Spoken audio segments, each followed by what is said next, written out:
우리 함께 찬송하겠습니다. 찬송가 515장입니다. 찬송가 515장 눈을 들어 하늘 보라. 우리 함께 찬송하겠습니다. 눈을 들어 하늘 보라. 어지러운 세상 중에 곳곳마다 상한 영의 탄식 소리 들려온다.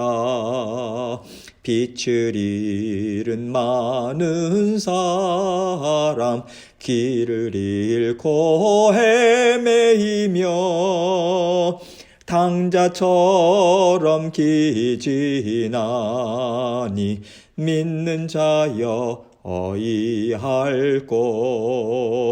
눈을 들어 하늘 보라. 어두워진 세상 중에 외치는 자 많건만은 생명수는 말랐어라.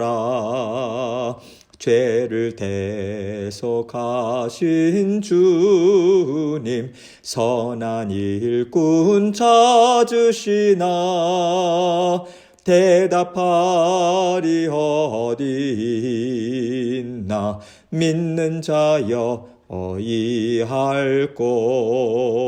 눈을 들어 하늘 보라. 살아계신 주 하나님 약한 자를 부르시어 하늘 뜻을 전하셨다.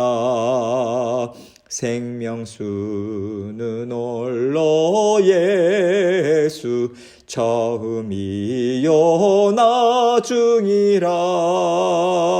주님 너를 부르신다. 믿는 자여 어이할꼬. 눈을 들어 하늘 보라. 다시 사신 그리스도 만 백성을 사랑하사 오래 참고 기다리네. 인내하신 우리 구주 의의 심판하시는 날 곧 가까이 임하는데 믿는 자여 어이할꼬. 아멘. 기도하겠습니다. 하나님 아버지 감사합니다. 오늘도 아버지 하나님께서 저희 모든 성도님들의 삶을 지키시고 아버지 하나님께서 지혜와 명철로 또 능력으로 아버지 하나님께서 사랑으로 함께하여 주실 것을 믿고 감사드립니다. 자그마한 것 하나도 아버지 하나님 앞에 올려드리고 주님의 지혜를 구하고 아버지 하나님 성령 하나님께서 온전히 다 다스려 주실 것을 믿는 믿음으로 오늘도 주님과 함께 기쁨과 감사로 살아가는 저희 모두가 될 수 있도록 은혜 베풀어 주옵소서. 오늘도 말씀을 통해서 붙잡아야 할 우리의 마음과 생각이 무엇인가 아버지 하나님 앞에 온전히 여쭙고 또 사모하는 마음으로 나아가는 이 시간 될 수 있도록 은총 베풀어 주옵소서. 모든 영광을 아버지 하나님 앞에 올려드리며 예수님 이름으로 기도합니다. 아멘. 하나님 말씀 열왕기상 21장 4절로 7절입니다. 제가 읽습니다.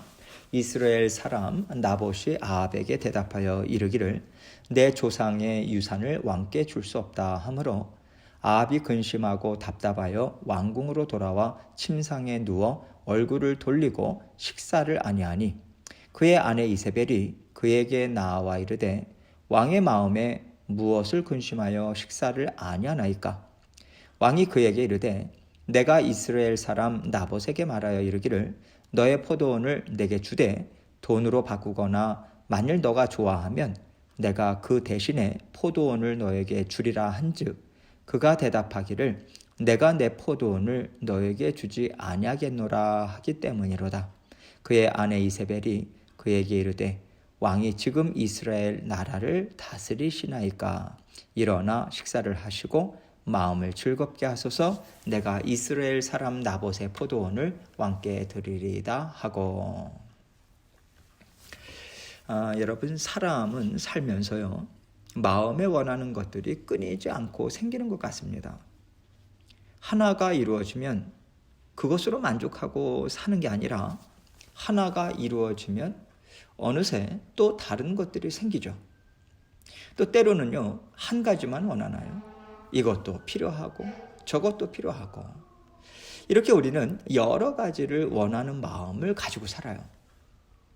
그럴 때 원하는 것이 항상 이루어지면 정말 좋겠지만 원하는 것을 다 이루면서 사는 사람은 세상에 없을 겁니다. 하나를 얻으면 하나를 잃는 경우도 있고요. 또 하나를 얻었다고 하더라도 얻지 못한 것으로 인해서 기뻐하지 못하는 것이 사람의 마음이잖아요. 그래서 원함과 욕심을 다 채운다라고 하는 것은 사람에게는 불가능하다라고 하는 생각이 들어요. 그만큼 사람의 원함, 사람의 욕망이란 것은 스스로가 제어하기가 참 어렵다는 생각을 하게 되죠. 오늘 말씀을 보면 아합 왕에게 원함이 생겼어요. 뭐냐 하면 왕궁 가까이에 포도원이 있는데 아합이 볼 때 그 포도원을요, 자기 채소밭으로 바꾸면 참 좋을 것 같단 말이죠. 그런데 생각해 보세요. 아합이 왕인데 먹을 채소가 없겠습니까? 채소밭이 없겠어요? 그럼에도 불구하고 굳이 그 포도원을 자기의 채소밭으로 바꾸기를 원한다라고 하는 것은 정말 사치고요, 욕심이라고 생각할 수밖에 없어요. 더군다나 이스라엘 백성들은 지파별로 하나님으로부터 땅을 기업으로 받았잖아요. 그래서 땅은 함부로 팔 수가 없어요. 그것을 뻔히 알면서도 아합이 자기에게 팔라고 하는 것은 왕이라면 무엇이든 원하는 대로 다 할 수 있어야만 된다, 이 생각이 그 아합의 생각 밑바탕에 깔려 있다는 것을 우리는 알 수 있는 거죠. 그런데 나봇은요, 왕의 요청임에도 불구하고 하나님의 법을 들면서 거절한단 말이죠. 그러니까 아합은요, 자기 성질에 못 이겨서 아주 알아 누워요. 4절 말씀 봅니다. 이스라엘 사람 나봇이 아합에게 대답하여 이르기를 내 조상의 유산을 왕께 줄 수 없다 하므로 아합이 근심하고 답답하여 왕궁으로 돌아와 침상에 누워 얼굴을 돌리고 식사를 아니하니. 이거는요, 무슨 대여섯 살짜리 애가 자기 뜻대로 되지 않는다고 삐져가지고요, 자기 요구를 들어달라고 아빠 엄마에게 마구 떼를 쓰는 그런 모습처럼 보이죠. 그러니까 5절을 보세요. 그의 아내 이세벨이 그에게 나와 이르되 왕의 마음에 무엇을 근심하여 식사를 아니하나이까. 말은 참 정중한 것 같아요. 그런데 한마디로 말하자면, 아니 뭔데 그래? 뭐가 마음에 안 들어서 밥도 안 먹고 그러고 있는데, 이 얘기인 거예요. 6절입니다. 왕이 그에게 이르되 내가 이스라엘 사람 나봇에게 말하여 이르기를 너의 포도원을 나에게 주되 돈으로 바꾸거나 만일 너가 좋아하면 내가 그 대신에 포도원을 너에게 주리라 한즉 그가 대답하기를 내가 내 포도원을 너에게 주지 아니하겠노라 하기 때문이로다. 아니 그에 상응하는 대가를 내가 주겠다고 하는데, 그것도 왕인 내가 얘기를 하는데 어떻게 그것을 거절할 수가 있어? 아합은요, 분한 마음을 삭히지를 못하는 거예요. 아내 이세벨에게 꼬치꼬치 다 일러 바칩니다. 지금까지 아합이 이세벨과 함께 나라를 다스리는 것을 보면요, 아합이 전면에 나서서 하나님의 선지자들을 잡아 죽인다든가 하나님의 말씀을 반역하면서 행동한다라고 하는 말씀들은 별로 나와 있지 않아요. 언제나 앞장서는 사람이 누구냐면, 하나님을 대적하는 방향으로 나가는 사람이 누구냐면 이세벨이에요. 이세벨은 하나님을 두려워하지 않습니다. 하나님의 말씀 같은 거 안중에도 없어요. 이세벨은 자기가 원하는 것은 반드시 이루고야만은 성품의 소유자다. 아합은요, 남편으로서 너무나도 잘 아는 거예요. 그래서 아합이 지금 이세벨에게 마치 떼를 쓰듯이 말하는 것은 자기 손을 더럽히지 않고 아내의 손을 빌어서 자기 욕망을 채우고자 하는 그의 속마음을 그대로 드러내고 있다라고 하는 것으로 우리는 이해할 수 있어요. 그러나 아합이요, 직접 손을 대어서 일을 하지 않았다고 하더라도 하나님께서는 너가 나의 말을 거역했고 왕으로서 백성의 땅을 탈취하였다. 이미 하나님 판단하고 계십니다. 이것을 통해서 우리가 생각할 것은요, 직접 내가 말을 하고 직접 내가 손을 대어서 어떤 일을 이루었냐, 이루지 않았냐, 하나님 앞에서는요, 그게 중요한 게 아니라는 거예요. 우리는 사람들 앞에서 내 생각을 감출 수 있어요. 얼마든지 내 생각과 다른 말을 우리는 할 수 있어요. 직접 내 손을 대지 않고도 다른 사람에게 영향을 줘서 내가 원하는 바를 이룰 수 있습니다. 그러나 우리는 하나님께서는 언제나 마음의 동기, 마음의 움직임을 보시고 그 사람을 정확히 판단하신다는 것을 우리는 알아야 돼요. 하나님은요, 우리가 말을 할 때도 왜 그 말을 하는지, 어떤 의도로 하는지, 어떤 마음을 갖고 하는지 정확하게 알고 계십니다. 우리 마음이 어디를 향하고 있는지, 우리의 눈빛이 어디를 향하고 있는지 하나님은 다 보고 계세요. 내 발걸음이요, 구체적인 죄를 짓는 곳으로 가지 않았어도 이미 내 마음과 눈빛이 그곳을 향했다면 하나님께서는 너가 이미 죄의 올무에 빠졌다라고 말씀하신다는 것을 우리는 알아야 합니다. 언제나 내 마음의 움직임이 어떠한가, 이것을 살피면서 하나님께 간구하고요, 그것을 점검하면서 하나님 앞에 나아가야지, 하나님 앞에서 내가 내 마음을 감추고 하나님 저는 안 했습니다, 하나님 저는 이렇게 했습니다, 그렇게 하나님 앞에서 마음을 갖거나 행동을 해서는 안 되죠. 하나님께서 우리를 구원해 주시고 우리에게 성령을 선물로 주실 때 성령께서는 우리 마음에 언제나 내주하신다라고 하는 것을 기억해야 돼요. 이 얘기는 하나님께서는 우리의 마음과 생각을 다 아시고 우리와 함께 교제를 하신다는 거예요.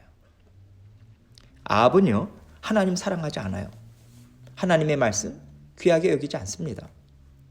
그러니까 하나님이 금하신 것이라 할지라도 자기가 원하는 것은 어떻게 해서든지 이루어야 되는 거예요. 그런데 자기가 직접 손에 피를 묻히고 하나님의 말씀을 거역하기는 찝찝하단 말입니다. 두렵단 말이에요.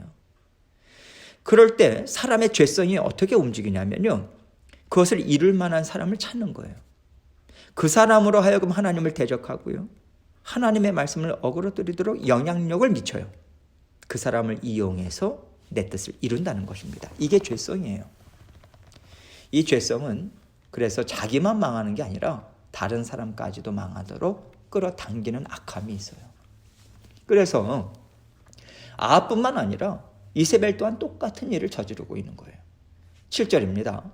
그의 아내 이세벨이 그에게 이르되 왕이 지금 이스라엘 나라를 다스리시나이까?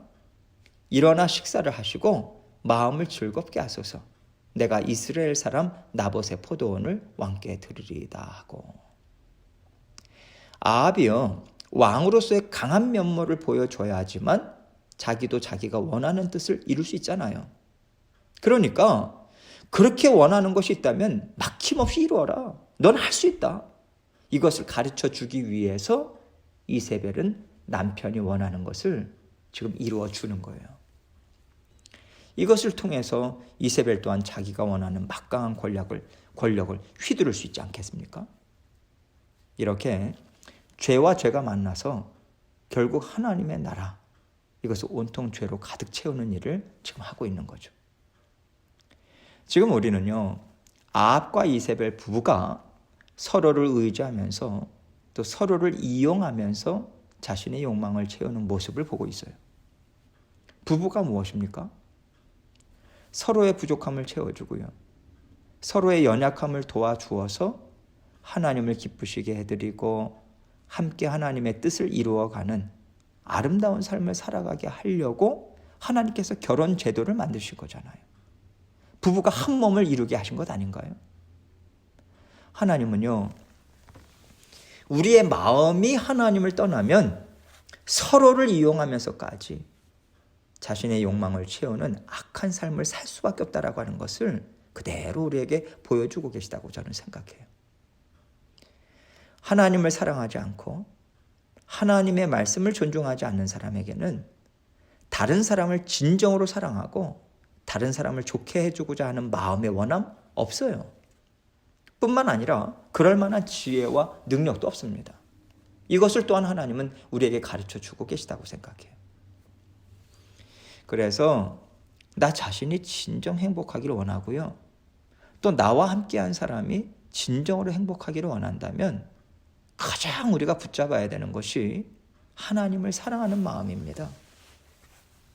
하나님의 말씀을 존중하는 마음이에요. 이 마음을 갖고 있는 사람만이 진정으로 행복할 수 있고요. 이런 마음을 갖고 있는 사람만이 다른 사람도 진정한 행복을 누릴 수 있도록 도와줄 수 있다는 것을 우리는 생각해야 돼요. 그렇다면 오늘 하루를 살면서 우리가 이러한 교훈을 어떻게 실천할 수 있을까요? 다른 사람에게 자꾸만 어떤 것을 요구하기 전에 나 자신이 먼저 하나님을 사랑하는가? 하나님의 말씀을 내가 정말 귀하게 여기고 있는가? 이거 살펴야 돼요. 그래서 하나님께서 얘야 그거 하지 마. 그런 거는 너를 좋게 하지 않아. 하나님께서 금하신 것이 있다면 하나님의 말씀을 존중해서 얼른 순종하고요. 내 뜻과 내 생각 깨끗이 내려놓는 삶을 살고자 애써야 돼요. 우리는 죄의 영향력을 알고자 해야 합니다. 하나님을 사랑하고 하나님의 말씀을 귀하게 여기는 마음으로 마음에서부터 일어나는 죄를 끊어내야 돼요. 하나님의 말씀에 순종해야 합니다. 그럴 때 내 마음이 하나님이 주시는 은혜를 받아 누릴 수 있게 되고요. 그때 내가 원하는 것을 내려놓았지만 오히려 내 마음에 하나님이 주시는 평안과 감사와 기쁨이 있을 수 있어요. 우리는 이것으로 만족하면서 사는 하나님의 자녀들입니다. 이것이 바로 참된 행복인 거죠. 우리가 어떤 것이든지 간에 하나님이 뭐라고 말씀하셨는가? 하나님이 무엇을 기뻐하시는가? 여기에 초점을 맞추고 하나님의 그 인도하심을 따라 살고자 한다면 반드시 하나님이 주시는 참 만족, 참 기쁨을 우리는 누릴 수 있어요. 그 만족과 기쁨을 통해서 우리는 나와 함께하는 사람들도 기뻐할 수 있게 할 수 있습니다. 하나님은 그럴 만한 존재로 우리를 불러주셨어요. 언제나 그래서 우리는 하나님과 함께 동행할 때 우리는 그런 삶을 넉넉하게 살아갈 수 있습니다. 하나님은요, 우리를 진정으로 기쁘게 하실 수 있는 분이시고요. 우리에게 기쁨을 나누어 주실 수 있는 사람이 되게 하시는 분이심을 믿고 오늘도 하나님 안에서 신실한 삶을 살도록 애를 쓰시는 저와 여러분이 되시기를 주님의 이름으로 축원합니다. 오늘 말씀을 기억하면서 우리가 돌이켜야 될 죄는 무엇인가? 회개할 것은 무엇인가? 하나님께 먼저 아뢰고 또 여러 가지 기도 제목들 가지고 하나님 앞에 나아가도록 하겠습니다. 기도하시겠습니다.